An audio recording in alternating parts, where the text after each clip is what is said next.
Hello, this is Vladimir Mikhailovich Gundayev, a KGB agent, currently and formerly known as Kirill I, the Patriarch of Moscow, J. Dyer's religious guru, or maybe even we should say his god. Does he represent any religion, or rather interests of Kremlin? Kirill I only formally plays the role of the head of the Orthodox Church, but in fact he is the religious arm of the Kremlin.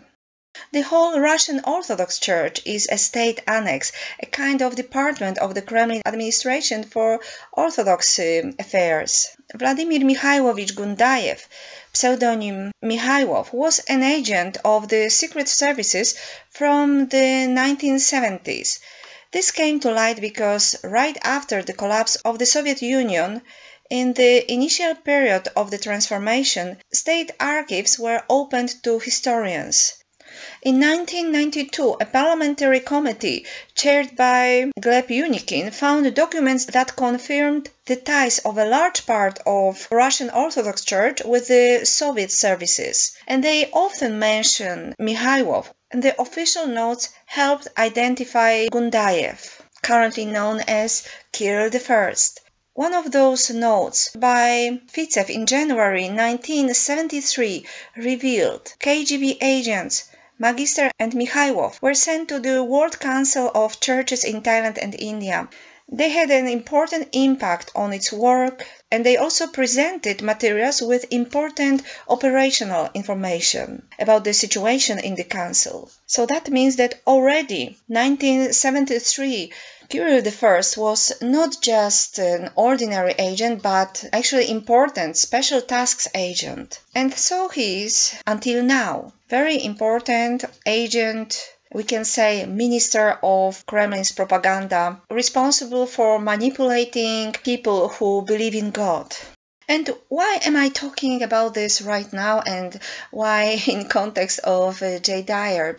Because when we hear over and over horrible words from his mouth, now when he's in the position of the head of Orthodox Church, and again on Christmas, on Orthodox Christmas, which took place just a few days ago, we hear that he appeals to people to pray for Russian army, for the soldiers, and again he calls this war holy. It just reminded me of my former meeting with J. Dyer and how he used the religion to cover the cruelty towards animals. This is a thumbnail of my former video about J. Dyer. Please check this video. Actually, I had published 2 videos about J. Dyer already, so I recommend you both of them. And here is the thumbnail of the second video, and the title of this video is J. Dyer and anti-vegan Christians, what will they do when church becomes vegan one day?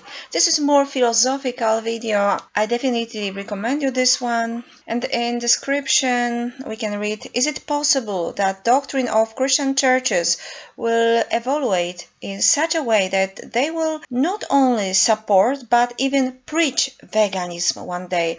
Let's follow a few other beliefs that have changed radically over the centuries. But especially in this one, which I published soon after my confrontation with him, I asked you the questions. You can see them in the description of the video.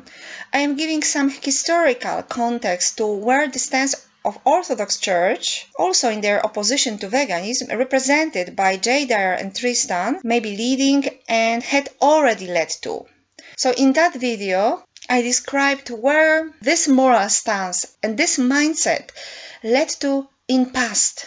But now we see exactly the same pattern, the same belief, the same moral stance, and again we see genocide, we see mass murder, we see raping the children and killing the children, attacking especially the most vulnerable people right now, because Russian soldiers blessed by Kirill I are famous for attacking especially the most vulnerable Ukrainians, meaning children, they are raping children and then killing them. They focus their attacks on civil objects like hospitals or schools where the children or sick people are gathered, or pregnant women. So the history repeats again.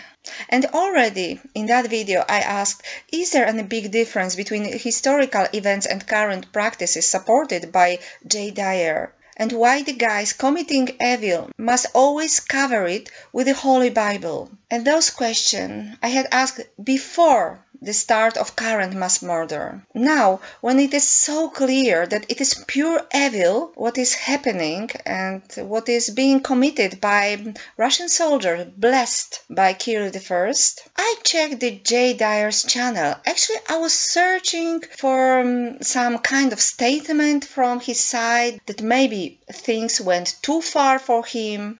I was wondering, when people see clearly how horrible it is, I just guess, I can suppose that American society doesn't support raping young girls and then killing them. It shouldn't be that easy to defend those facts for American guy, because I can understand that for Russian minister of propaganda like Kirill I, it's still possible because they govern the media.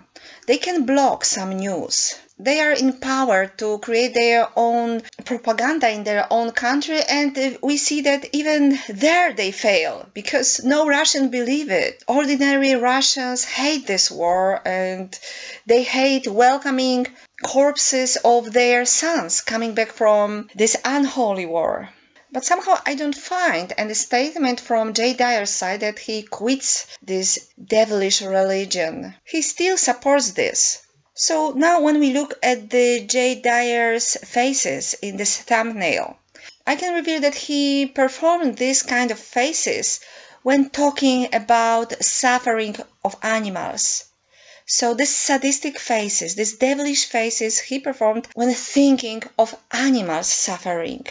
So maybe it is still understandable for some Americans that he chooses to believe the ancient understanding of world. He chooses to believe that there is nobody inside animals' bodies, that animals are machines, that he rejects to verify his opinion with current science, that he's against science, that he hates science, that he prefers to believe ancient philosophy, ancient worldview. But will he continue presenting this kind of sarcasm when talking about human children's suffering or death? Or will he also reject acknowledging the fact that there is someone in human children's head?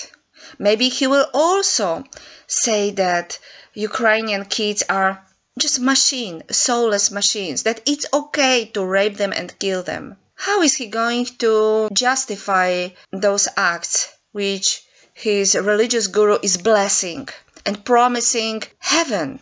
Not long time ago, he promised that everyone who dies in Ukraine goes directly to the heaven because all sins of such soldiers are washed away. So someone might be caught while raping a young girl, caught by his father and killed by his father, and he goes directly to heaven because it is so wonderful, such a holy thing what he had done. This is what Kirill I is promising.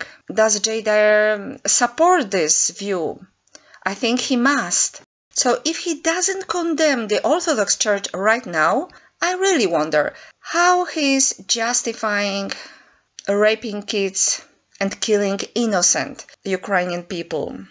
And now we can also see clearly that original presumptions of veganism, which were not that much focused on animals. As we know, veganism started as a prevention of next war, as it was believed that someone who perceived life as precious, every form of life, every human, people of other races, of other nations, of other species, such people will never commit horrible atrocities. We see clearly how right they were. People step forward from killing the animals to killing people.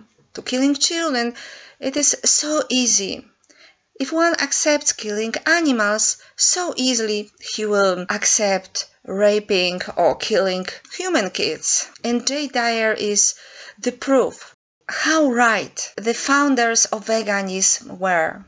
Thank you for your attention and see you soon.